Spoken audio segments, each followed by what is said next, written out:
And Cece, I did survive the flight. I survived that tiny little plane from St. Martin to St. Bart's, which I know sounds like an insufferable thing to say out loud. Such a hard life for you, Smalls. Hard knock life for Michelle Smallman. Small plane on the way to St. Bart's. Okay, but I think about... Play the world's smallest violin for you. I know. Do not feel sad for me. I survived. I'm a survivor here. But I did think about you on that plane. With the Destiny's Child in the background. That's right. T.I., come on in for the remix. But I thought about you on that plane, Cece, because I could barely fit in there. Yeah. I don't know how someone like you, I don't who's know a how taller I made person. it to, and I have been to St. Bart's before. I don't know how I made it on that plane, how we got there, Yes. but it was a great time once I was there.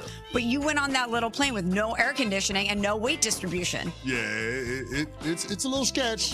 It's a puddle jumper for sure. It's a puddle jumper. Yeah. When you can reach and touch both sides of the plane, it's not a settling feeling. No, it is definitely Think about not. it. If you can reach your arms out and touch both sides of the plane, Yes, I that's didn't think a problem. about that. That's a problem. I didn't think about that, and you're right. Not a good thing. It's not a good thing, but we survived. No, We survived. here. We survived. I haven't seen you in a while. How have you been? I've been pretty good. I feel away because you were with Harry and Freddie yesterday. We got show beef. We do. I don't know if they explained it to you. They did not. We got some show beef. Hold on. I didn't know this. This is a long-standing show beef, and I just can't believe that you were so cavalier in terms of driving the show yesterday and being with the enemy. It made me feel some type of way. But as my teammate, you have to tell me who our mutual enemies are. Well, yeah, but I would expect that the guys in Vegas East would let you be informed that we got an issue with Freddie and Harry. They didn't tell me, guys. Not just with sports takes, but just in general. We got an issue with them. Okay, so what are the issues? Well, they were openly campaigning on the air to have you part of that show and not this show anymore. Well, that I don't think is what Cece's talking about, It's not, but you seem pretty quick to want to jump on board with that. No, I just said I love them both. You wanted to jump over to that show. Wow, look at Pat stirring it up at 6:02 a.m. Well, Freddie calls him King Mixer.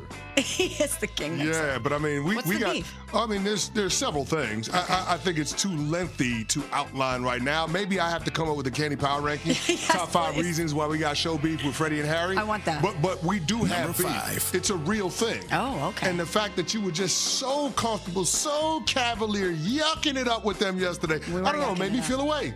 Made me feel away. I wasn't sure what kind of attitude I would come to this studio this morning with towards you. Well, why don't we squash our beef? Because I didn't know that I needed to support you in your beef. Okay, but I just need you to ride for unsportsmanlike. And if we got an issue with Freddie and Harry, if one person on this show has an issue with Freddie and Harry, we all got an issue with Freddie and Harry. That's right.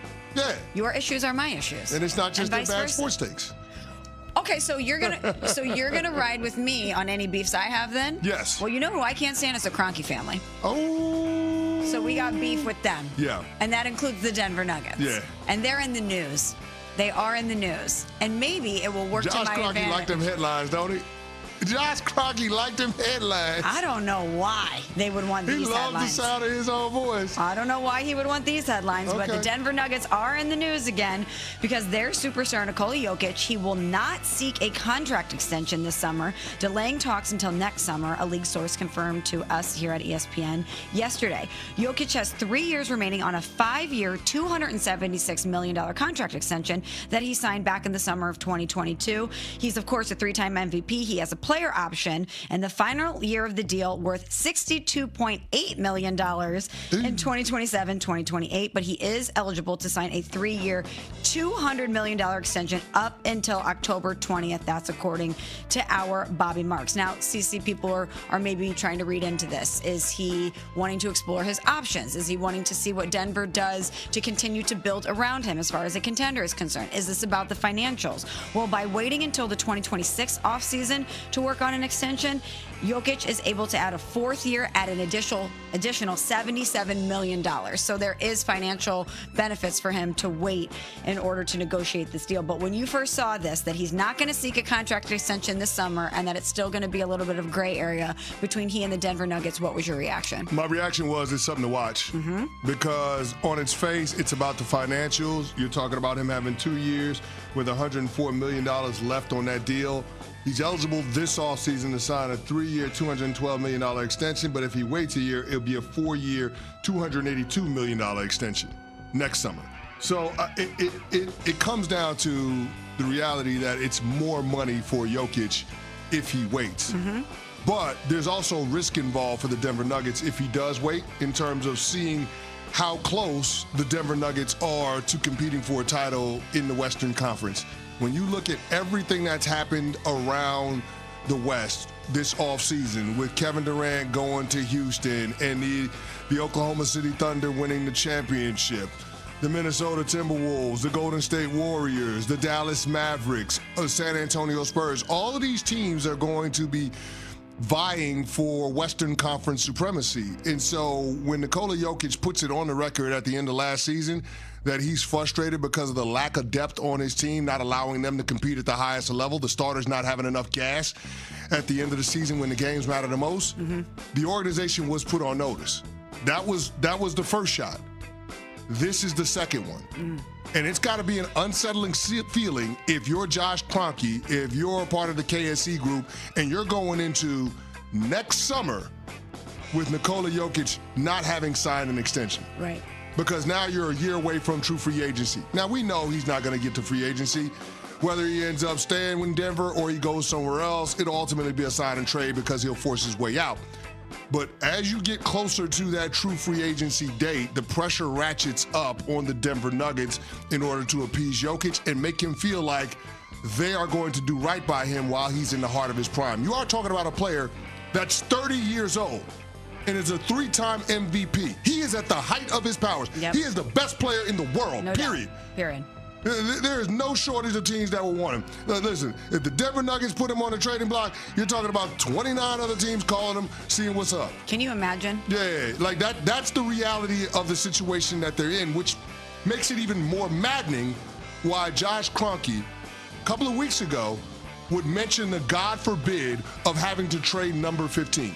Yeah. Why would you needle Nikola Jokic when he already doesn't see eye to eye with the organization in terms of roster composition? You fired the general manager, you fired the head coach that he won a ring with. I feel like it's a huge amount of pressure on the Denver Nuggets going into this season to make this roster work. Now, they didn't sit on their hands this offseason. They went out and they traded for Cam Johnson. Yep. They got Jonas Valanciunas, a backup center that can spell Jokic 10 to 15 minutes a game. You brought back Bruce Brown. You got THJ. You already have Christian Braun. You know, you got Zeke Nnaji. So you have more depth on your bench now than you did at the end of last year, but they've got to make it work. It's not just about being able to put names on the roster. It's about this group coming together and playing well as a team. So there's a huge amount of pressure on Josh Kroenke. There's a huge amount of pressure on their front office. There's a huge amount of pressure on first-year head coach David Adelman. So they've got to find a way to make this work, and it's got to work this season. Because if it doesn't, I think there's a very real scenario where we're talking about Nikola Jokic forcing his way out. Now, again, on its face, I think the decision by Jokic's camp was all about trying to maximize the dollar figure, make as much money as you can. Yeah, that additional $77 million in the fourth year. Yeah, that's a lot. I mean, it's the difference between a 3-year, $212 million extension and a 4-year, $282 million extension. Totally. That's a big difference. Totally. That's a big difference. But at the same time, it's also a situation where the Denver Nuggets feel like they're on probation for Nikola Jokic to finish his career there. Because if they don't close the gap between where they're at and OKC, then all of a sudden, I think we're entertaining a scenario next summer where Nikola Jokic is thinking about what the best fit for him is for the twilight of his career. Well, you mentioned those comments from Nuggets president and ownership Josh Kroenke, and this was back on June 24th when he was talking about the concerns that the organization had around the second apron and how it pertains to Nikola Jokic. Here's what he had to say to jog our memory. For us as an organization, going into that second apron is not necessarily something that we're scared of. I think that there are rules around it that we needed to be very careful of with our injury history. The wrong person gets injured and very quickly you're into a scenario where that I never want to have to contemplate, and that's trading number 15. And so, we're very conscious of that pushing forward and, providing the resources that we can when the moment arrives. But that second apron, is it a hard cap? I'm not 100% sure, but it's something that teams are obviously very aware of.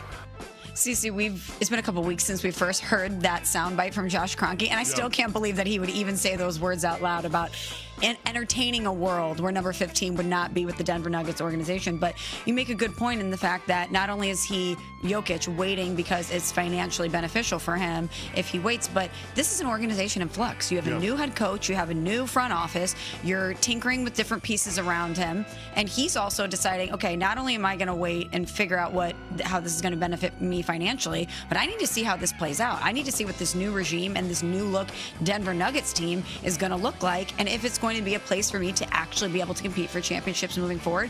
And if you're the Denver Nuggets organization, you need to make sure that he feels supported and that he feels like this is a place long-term where he can get the job done. This is just another layer, Smalls, and I agree with everything that you said. This is just another layer that highlights how little the margin of error is for Josh Kroenke in the Denver Nuggets organization. You're already in a stacked Western Conference. You look at the regular season last year, you're talking about the 2 through 8 seeds being separated by a total of 4 games. And we're not talking about teams like the Dallas Mavericks or the San Antonio Spurs being amongst that group. And those teams figure to be in the mix this year. So you don't have any margin for error when it comes to mistakes, missteps, not putting the very best group that you possibly can around Jokic so they can contend. So there's that element to it. But now you're Nikola Jokic essentially putting the organization on notice twice. Talking about the lack of depth, then talking about not signing a contract extension until next summer, even though he's eligible this summer. Again, I'm not saying that we got to go all the way to DEFCON 1, but this is something that made you raise an eyebrow when you saw the news yesterday. And off the heels of what the owner said a couple of weeks ago, if we get to next summer and Jokic has not signed a contract extension, then all of a sudden the trade talk about him moving on goes to a fever pitch. He's our Super Bowl champion, Chris Canty. I'm Michelle Smallman, and we're talking about how there's a lot of pressure on the Denver Nuggets to make sure that they are putting Nikola Jokic in a position to contend, as he's the best player in the world, and they want to maximize having him on in the organization. But the Knicks introduced their new head coach yesterday.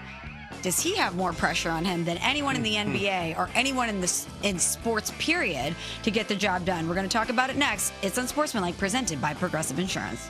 We're running back 50 states in